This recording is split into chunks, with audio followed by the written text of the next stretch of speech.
ఓం నమో శ్రీ లక్ష్మీ వెంకటేశ్వరాయ శ్రీ మహాగణాధిపతియే నమః. గురవే సర్వలోకానాం భిషజే భవరోగిణాం నిధియే సర్వ విద్యానాం దక్షిణామూర్తయే నమః. ప్రేక్షకుల నమస్కారాలు తెలియజేస్తూ మనం ఈ వారం రాశి ఫలాలు తెలుసుకుందాం.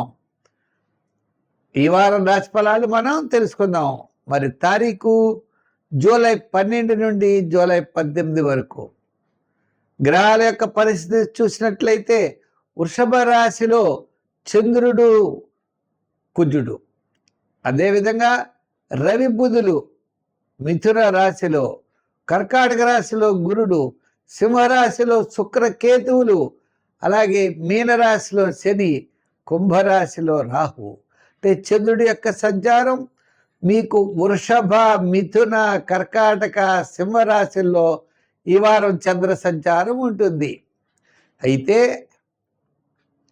ఇప్పుడు మనం 12వ తారీఖు నుంచి 18వ తారీఖు వరకు అనుకున్నాం కాబట్టి ముఖ్యమైన పండుగల్లో 12వ తారీఖు మాస శివరాత్రి.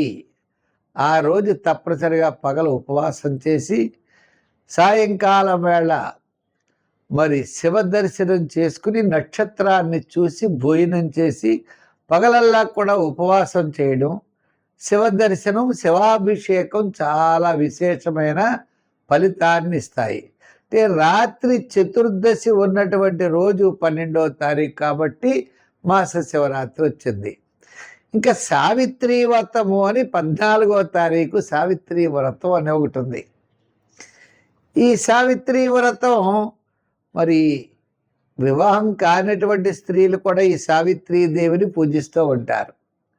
ఇంకా తర్వాత 12 తర్వాత మనకి 14 సావిత్రి వ్రతము, 15వ తారీఖు గురుమూఢమి ప్రారంభం. అంటే గురుడు రవి కలుస్తారన్నమాట, కర్కాటక రాశిలోకి వచ్చేస్తారు, గురుమూఢం ప్రారంభం అవుతుంది. 16వ తారీఖు మరి పూరి జగన్నాథుడి యొక్క రథయాత్ర, అవి చాలా విశేషం. జగన్నాథుడిని మనం సేవించాలి.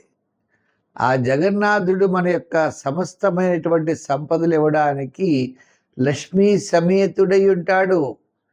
అంచేతనే శ్రీమద్ భాగవతం అన్నాం. శ్రీమద్ భాగవతం, లక్ష్మీదేవితో కూడిన భాగవతం, భగవంతుడు ఉండాలి మనకి.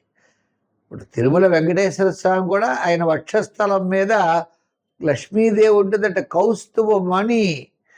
ఆ లక్ష్మీ సమేతుడై ఉంటాడు ఆయన.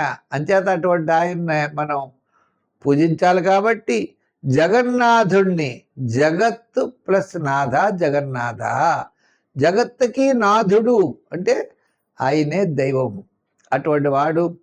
అదేవిధంగా మరి మనకి 17వ తారీఖున దక్షిణాయనం ప్రారంభం అవుతోందండి. ఇది చాలా ఇంపార్టెంట్ విషయం.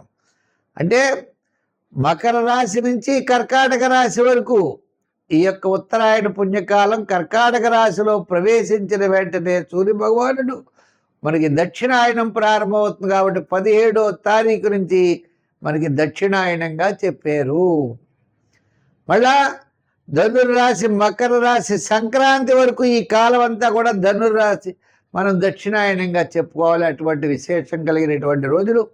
మరి ఈవేళ గ్రహాల యొక్క పరిస్థితిని అనుసరించి మనం రాశి ఫలాలు తెలుసుకుందాం. ఈ వృషభ రాశి వారు అంటే దూరం నుండి శుభవార్తలు రావడానికి అవకాశాలు ఉన్నాయి. అంతేకాకుండా ఒప్పందాలు చేసుకునేటప్పుడు ఆర్థికపరమైనటువంటి నష్టాలు లేకుండా చేసుకోవాలి. వివాహాది ప్రయత్నాలు కాస్త వాయిదా పడతాయి. ఎందుకంటే జూపిటర్ గురుడి యొక్క బలం కూడా మీకు చాలా తక్కువ ఉన్నది. గురుడు తృతీయ స్థాన సంచారం.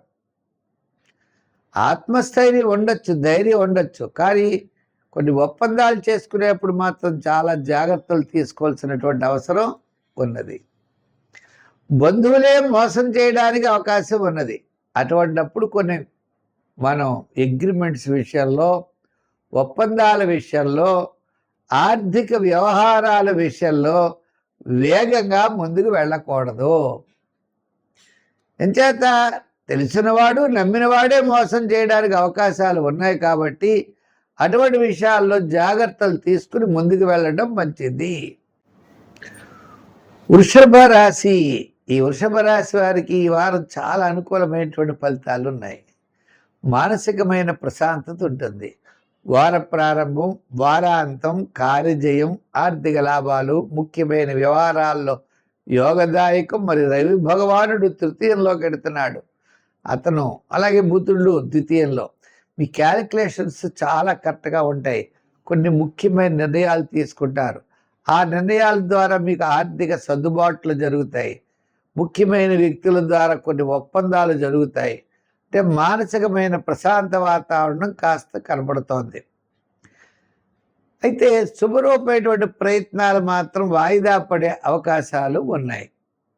ఇంకా విద్యాపరంగా మనం చూసినట్లయితే కాస్త బెటర్, అనుకూలమైన ఫలితాలు లభిస్తాయి. రాజకీయ నాయకులకి పెద్దగా అవకాశాలు రావు. వృత్తుల పరంగా మనం చూసినట్లయితే న్యాయవాదులు, వైద్యులు, కళారంగం వారు, చిన్న చిన్న వృత్తుల వారికి అవకాశాలు లభించేటువంటి విషయంలో కొన్ని ఒప్పందాలు జరుగుతాయి. వ్యాపార పరంగా మనం చూసినట్లయితే ఫైనాన్స్, జనరల్, కిరాణా, మెడికల్, లోహ, యంత్ర, వాహన, గృహోపకరణాలు, చేతి వృత్తి పనివారు, కార్మికులకి, సంచార వ్యాపారస్తులకి గతం కంటే ఇప్పుడు కాస్త బెటర్, అంటే అనుకూలమైన ఫలితాలు ఉంటాయి. ముఖ్యంగా ఈ రాశి వారికి ఆత్మవిశ్వాసం పెరుగుతుంది. మానసికమైన ప్రశాంతత లభిస్తుంది. తల్లిదండ్రుల ద్వారా కాస్త అనుకూలమైనటువంటి వాతావరణం ఉన్నది. చిన్న చిన్న ఇబ్బందులున్నా కూడా మీరు సర్దుకోగలరు. సంఖ్యల్లో 6, రంగుల్లో తెలుపు, ఆరాధనలో అమ్మవారి యొక్క ఆరాధన, సుబ్రహ్మణ్య స్వామి వారి యొక్క ఆరాధన చేయడం మంచిది. దానాల్లో కందులు కానీ కందిపప్పు కానీ దానం చేస్తూ ఉండండి.